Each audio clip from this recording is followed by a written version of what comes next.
Dozens killed in explosion at Brazil's Itaipu Dam. Good evening, I'm Robert Johnston and you're watching CENEX News. News made up to move things along. There has been a series of explosions inside the Itaipu Dam, one of the world's largest, located on the Parana River on the border between Paraguay and Brazil, just upstream from Argentina. Roughly 8 hours ago, an unknown number of explosions, some described as enormous, took place in the internal chambers of the dam, destroying the power generation equipment and hurling mechanical elements into the walls of the dam itself. Witnesses are calling the internal damage massive and are raising questions about the dam's structural stability due to cracks and dents caused by flying generator elements. The explosion has already caused massive blackouts in southern Brazil and in most of Paraguay, and the dam's floodgates are reportedly disabled in the closed position.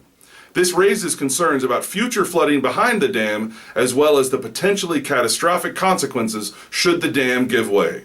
We go now to our South American correspondent, Aaron Suamba.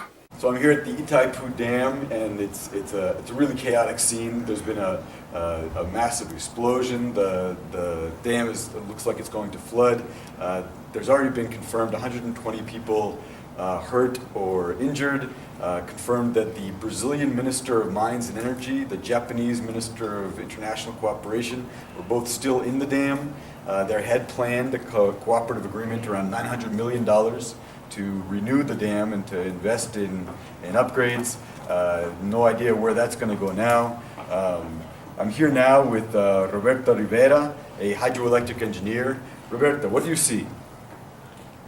Okay, see, I was outside of Section 2 control room, and there were these series of pitches and whining sounds like the generator was slipping out of cycle. Well, the noises just got louder and louder, and then I thought, well, you know, the automatic shutdown would check in and with the new control system, but then I heard a loud bang in the distance, and then another one. And then folks start running from Section 3 into the room, and then the room blacked out. It was awful, and there was massive banging, and then water just starts flowing in, and people were fleeing toward exits, and me too. And then I tried working my way out via the evacuation route, and so there I am, and you know, we got people missing, and you know, I just have to pray for them. So, pretty bad. Very serious situation here at the Itaipu Dam, Robert. Very serious. Sounds like a very serious situation there in southern Brazil. He said very serious more than once.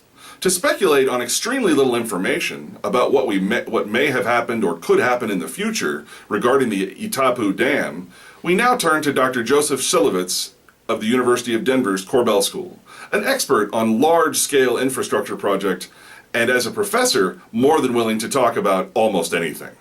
Dr. Silowitz, thank you for joining us. You have seen the early reports and have just heard Roberta Rivera's eyewitness account. What are your thoughts? Well, there are a number of puzzling things at work here. First, what the eyewitness was describing is correct. Turbines and other electrical generation equipment does whine when out of pitch, but they're designed to shut down automatically on their own. And the Itaipu Dam just upgraded its SCADA and electronic control systems to state-of-the-art Japanese systems, which should have also shut down the system prior to anything like an explosion.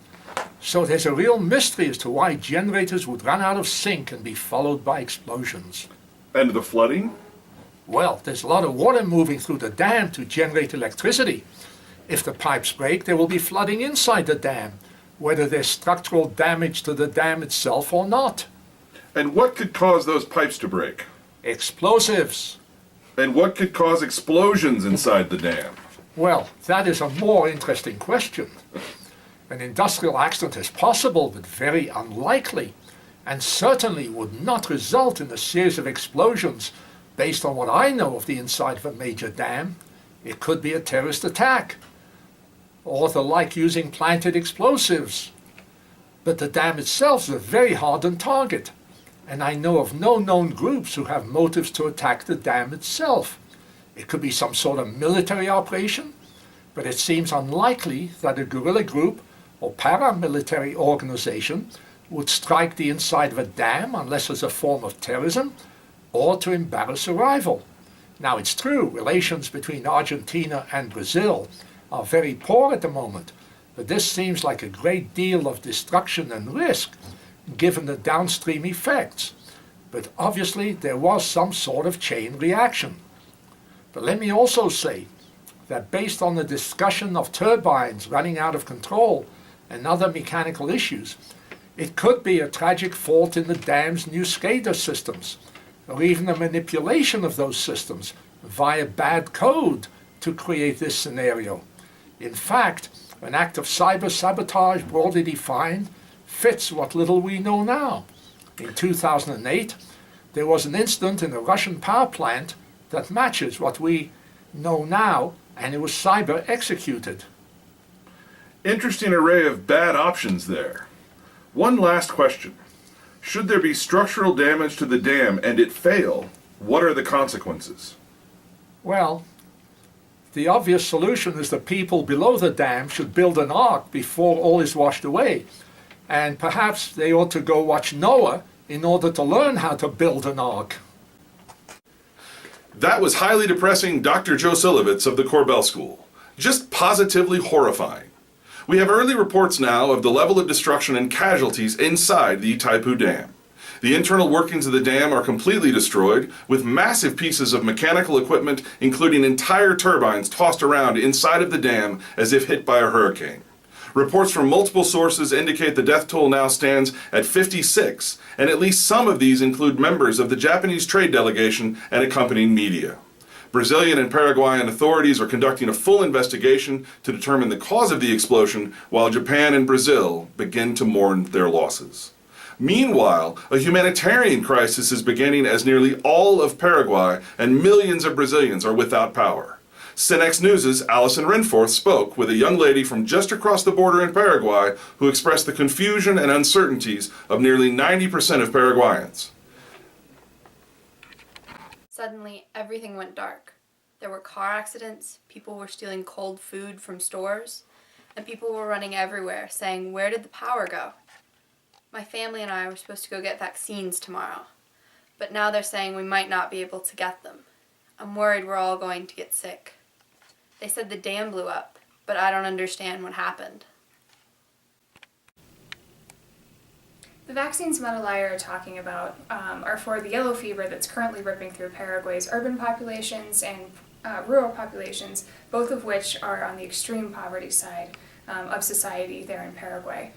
Paraguay is not equipped to deal with a power source outage for such an extended period of time, as they do receive 90% of their electricity from the Itaipu Dam. The President of Paraguay has drawn praise internationally for his efforts to put Paraguay on the map for international aid organizations, but a lot of these efforts are falling short. We will keep you updated on Metalaya's family and the situation here on the ground as the ramifications of the Itaipu Dam explosion do play out. For CENEX News, I'm Alison Renforth, somewhere in Paraguay. Back to you, Robert. Thank you, Allison. Well, that's all we're going to tell you now here on CENEX News, because we are big believers in purposeful ambiguity and idle speculation as a ratings maintainer. We will update this story as we see fit and when we feel like it. Next up, so what happens to beauty contest winners after they turn over the crown? We gratuitously talk to really attractive people from around the world about their lives after this. Stay with us.